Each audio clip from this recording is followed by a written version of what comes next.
Hey everyone, if you're new to growing microgreens for your reptile, you're in the right place. Today we're going to talk about how easy it is to grow microgreens right at home for your reptile so they can have food in just 7 days. That's right, 7 days.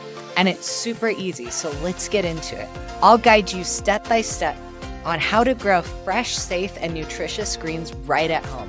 And I'll share just a few tips to make reptile microgreen growing even easier. Hi, I'm Connor with Jurassic Greens, and we're excited to be the go-to place for reptile microgreen growing. So first of all, let's talk about why microgreens. Why are microgreens so important for your reptile? And the reason is that they are 40% more nutrient dense than your mature vegetables that you get at the store. So that is so amazing, especially since reptiles don't eat a ton of vegetables. So every little bite counts. And so to give them something that's so nutrient dense is so incredible. Plus it's live food. When you go to the store, most of your vegetables have been shipped weeks, maybe months before it gets into the store. And on top of that, they can potentially be sprayed with pesticides or harmful chemicals that are bad enough for us, but for a tiny little reptile, it can cause harm to their little bodies. In fact, I have some customers who have reached out because their vet said that their reptile had to get off the store-bought vegetables because it was so harmful for the reptile. So switching over before your reptile gets to that point is going to be very beneficial. I know from my bearded dragon, Dart, I named her Dart because she would dart around all the time. And at some point, she stopped being herself. And when I started incorporating microgreens into her diet, she became energetic, her colors brightened, she started growing, and she was like a younger lizard again. She was darting all over the place and just that lizard that I once knew. So adding the vegetables in can make such a huge difference. In fact, I was just over at my local Petco, and the manager was talking about how one of her friends had a bearded dragon and was getting fed pellets. And if you know how bad those pellets can be for reptiles, they weren't getting any vegetables. And as soon as I started adding in some vegetables, you could see a huge difference. So getting the right kind of produce for your reptile can really change the quality of their life and help them live an even better life. So the great thing about microgreens is that they are super easy to take care of. I would love to be one of those people who can just go outside and create this garden so that my reptile can have all the best produce. And I've done that before. What I can say is that it takes a lot of time, a lot of energy, and a lot of money. And you'll start weeding, and then all of a sudden there'll be weeds again. It takes a lot. And for some people, that's incredible. They love being a part of that process. And for other people, they don't have time. I'm a busy entrepreneur, and there's days where I can't just spend weeding or working on amending the soil. The one thing that has worked really well for me, which you can see right here, is a lettuce grow tower. That's a great way to not have to worry about watering or taking care of the plants. You just put the water, the nutrients in, and it does it all for you. That is a great alternative to store-bought produce. That way you don't have to worry about it not being live or fresh. And with microgreens, they are such a great addition because it's just a little tray like that. 7 days you have microgreens. And in fact, I will show you right now in 10 seconds how easy it is to grow your microgreens. You simply put your soil down, your seeds, and then you just mist with the mister bottle, and then you put the tinfoil on. You mist once a day for the next 3 days. After that third day, take off that tinfoil and just put it near a window, just like right over there. Ambient light. Doesn't have to be direct sunlight. You can have less light than right over here. Just having a little bit of light will make the difference for getting your microgreens to grow.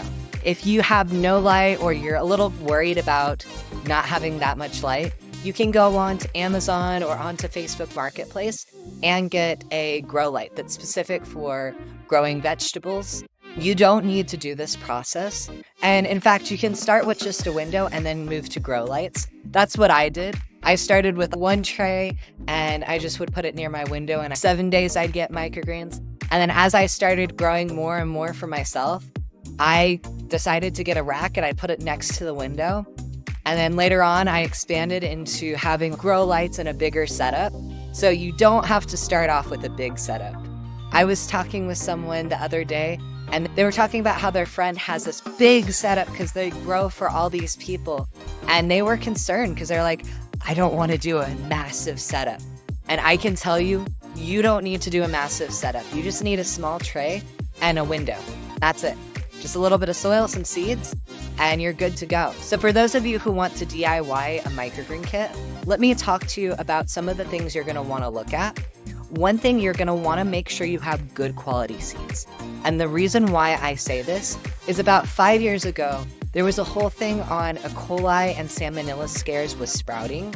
And the reason why people were getting E. coli and Salmonella is because they were getting seeds that weren't pathogen tested. So their seeds were tainted with E. coli and Salmonella. And since you're eating so closely to that seed, they were incubating the E. coli and Salmonella as they were sprouting. So we don't want to do that. Make sure you get pathogen tested seeds. And then as a bonus, I love to have organic, heirloom, and non-GMO. But those aren't as important as that pathogen tested seed. And then you're gonna want to measure out for the right seed density of your tray. There are a few seed density calculators online that you can go ahead and look at to find the right density for your seeds. Or you can save yourself the time and the hassle by going ahead and getting a microgreen kit that already has everything you need, so you don't have to worry about this. All you do is you just get your seeds, your soil, put it on the tray, and you're good to go. So now that you know about the seeds, let's now talk about the soil. The cool thing about your soil when you're growing your microgreens is it doesn't need to have any nutrition in the soil. When you're growing your microgreens, your soil is basically just a way to keep your seeds from falling through the holes because the nutrition is coming from the seed itself. So my personal favorite is cocoa coir. It's a sterilized coconut husk. And the reason why I like it so much is because you don't have to worry about eruptions of bugs. If you were to get soil, then it can have eruptions of bugs, and it isn't quite as sterile as cocoa coir is. Another one you can do is jute mat. There's hemp mats. There's all sorts of cool mats. In fact, in this video right here, I talk a lot more about the different grow mediums you can use. I just know from my 12 years of microgreen growing that cocoa coir has worked so well for me, and I've seen it work really well for other people. It's definitely a go-to for most people who are growing microgreens. And also, for those of you who have reptiles, you most likely have some on hand. If you've been doing some bioactive domes, it's one of those really common things. In your microgreen kit, you will get some cocoa coir. So now one of the most key components to growing your own microgreens is your tray. You want to have a tray that is going to work really well for you because it can be the difference between having moldy microgreens or fresh microgreens. And the reason why is based on the design of the tray. So this is a tray that we use. This is a prototype of the Jurassic Green kit, which be sure to check out our Kickstarter. I'll talk about that later on in this video because it's gonna be so much cooler. So this is the prototype. And basically what you're gonna do is lift this tray up, put a cup of water in, and put that back down. And the reason why we have these two-tier trays is because you don't wanna be pouring the water on top of this. Microgreens are super dense, and if you were to pour water in a densely seeded tray, you're going to have a higher chance of mold. And the reason is it's not going to get as much ventilation as your vegetables outside because of how densely you're growing it. So having this two-tier tray system is incredibly important. So when you get your trays, make sure you get something like this. So we just covered some of the basics of your microgreen growing. If you have any questions about how to grow your microgreens for your reptiles, be sure to put it in the comments below. I'd love to help you out in any way I can. I've been growing microgreens for 12 years for my own health and then for my bearded dragon's health. And I love supporting everyone in obtaining fresh live produce because it is so important. It is so important to not rely on the food chain, to be able to grow our own food right at home.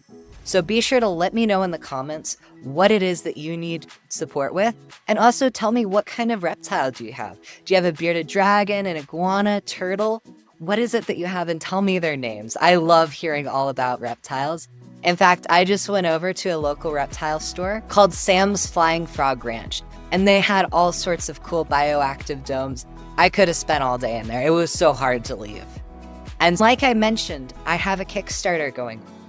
And the reason why is because I'm looking to be able to get these Jurassic Green kits into local reptile stores and beyond local. I want to be able to support everyone in growing their best food for their reptile easily and effortlessly.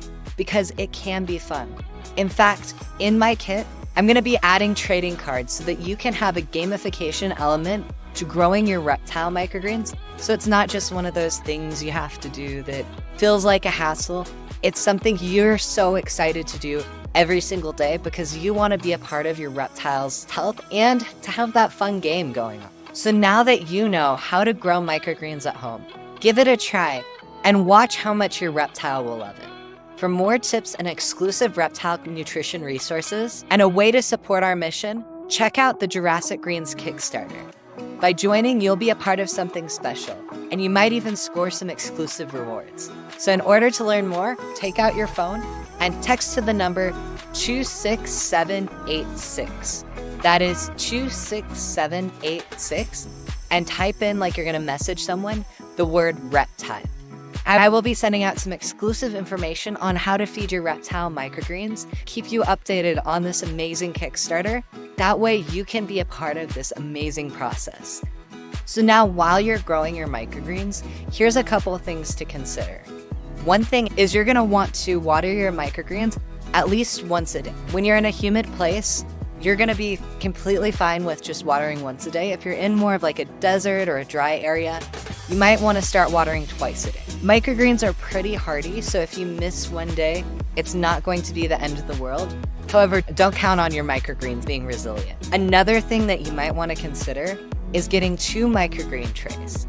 And the reason why I say this is so while you're eating off of one, you can plant that next one. So you have a rotation going. So you don't go 7 days without microgreens for your reptile. And that is just such a great way to be able to keep their nutrition up and so that they can enjoy it. Another thing, make sure that you get a variety of microgreens that is specific for your reptile. If you go to a lot of the microgreen kits right now, there are very few that are specific for your reptile, and a lot of the microgreens in there typically aren't the healthiest for your reptile. Like broccoli, peas aren't great either. There's like kale, which is questionable. So make sure you get one that is a blend specific for your microgreens. I personally prefer one that has like turnip, mustard, endive, and collards. That way it's a nice blend and they're getting a mix of vegetables rather than just one vegetable every single day. Another question you might have is whether I should be buying my microgreens from the store already grown or if I should grow them myself. My answer that I've found over the years is that growing them yourself is going to be better. And there's 2 reasons for this. One, when you grow them yourself, you're in control of what goes on it. You're going to make sure there isn't anything being put on it, no fertilizer, anything like that. Another thing, you're going to have another 7 to 14 days to eat your microgreens. The second reason is that when they've been harvested, they're already losing their nutrition and they're starting to degrade. So when you get your microgreens at the store, it's not going to be as good for you as when you go and you grow your own microgreens. And the third reason is you're going to have another 7 to 14 days to be eating your microgreens. My suggestion, and I talk about this in a few of my other videos, in fact, this next video that's coming up will go even deeper into this concept. And that is that when you grow your microgreens to day 7, you're going to want to let them keep growing until you're ready to start eating them. So say I have a tray that's like that big, and I'm just going to eat this little circle right here. I go ahead, I harvest that bit, give it to my reptile, give it to myself, and then I let the rest grow until I'm ready to start eating it. And I have about 7 to 14 days to eat it then. If I haven't eaten it then I go ahead and I harvest it and I put it in the fridge. And there's a few tips in this next video that I will go more in depth on how to harvest your microgreens. So be sure to check it out. And once again, text Reptile to 26786. That is Reptile to 26786. And that way you can get more updates on our Kickstarter. And be sure to check out the link in the comments below. I would love to see you there and be able to support you in growing your reptile microgreens. So as always, stay awesome and check out this video on harvesting. It's going to be really great.